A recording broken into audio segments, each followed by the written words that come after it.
দর্শক, আজকে আমরা দেখব রাজা পাথর। রাজা পাথর মূলত কিন্তু সাঙ্গু নদীতে অবস্থিত। রাজা পাথর অবস্থিত সাঙ্গু নদীর একেবারে শেষের দিকে, অর্থাৎ রেমাক্রি পাওয়ার 2 কিলোমিটার আগে অবস্থিত। এই এলাকাটা সম্পূর্ণ বড় বড় পাথর দিয়ে ভরপুর। এর ভিতরে যেটা সবচেয়ে বড় পাথর, ওটাকেই পাহাড়িরা নাম দিয়েছে রাজা পাথর। এই যে এখন যে পাথরটা দেখতে পাচ্ছেন, এটা কিন্তু রানী পাথর। আর এটাই হচ্ছে রাজা পাথর। এই যে রাজা পাথরের গায়ে বিভিন্ন জন বিভিন্ন স্টিকার লাগিয়ে দিয়েছেন। এটাই হচ্ছে সেই বিখ্যাত রাজা পাথর। এর আশেপাশে আরো অনেকগুলো পাথর রয়েছে। এই এলাকাটা একেবারে পাথর দিয়ে কিন্তু ভরপুর। দেখতে পাচ্ছেন দুই পাশে শুধু পাথর আর পাথর।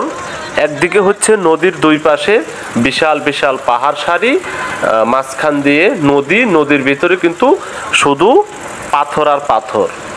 এই এলাকাটা আরো বড় বড় পাথর দিয়ে ভরপুর। দেখেন, নৌকা কিন্তু খুবই সাবধানে চালাতে হচ্ছে। পাহাড়িরা নৌকা চালাতে কিন্তু খুবই দক্ষ।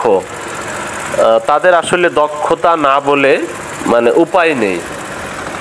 এই অল্প পানির মধ্য দিয়ে এত বিশাল বিশাল পাথর, তার মাঝখান দিয়ে নৌকা চালাতে হচ্ছে। দেখেন, যিনি নৌকার সামনে রয়েছেন উনি কিন্তু বাঁশের লগি হাতে নিয়ে রয়েছেন।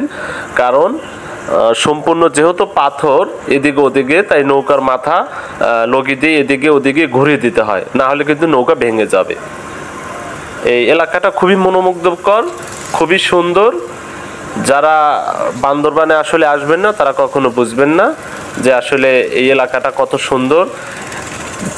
একদিকে দুই পাশে বিশাল বিশাল পাহাড় সারি, মাঝখান দিয়ে পাথর, তার মধ্যে দিয়ে নৌকা চালিয়ে নিয়ে যাওয়া খুবই একটা ভালো লাগার বিষয়। আশা করি ভালো লাগবে।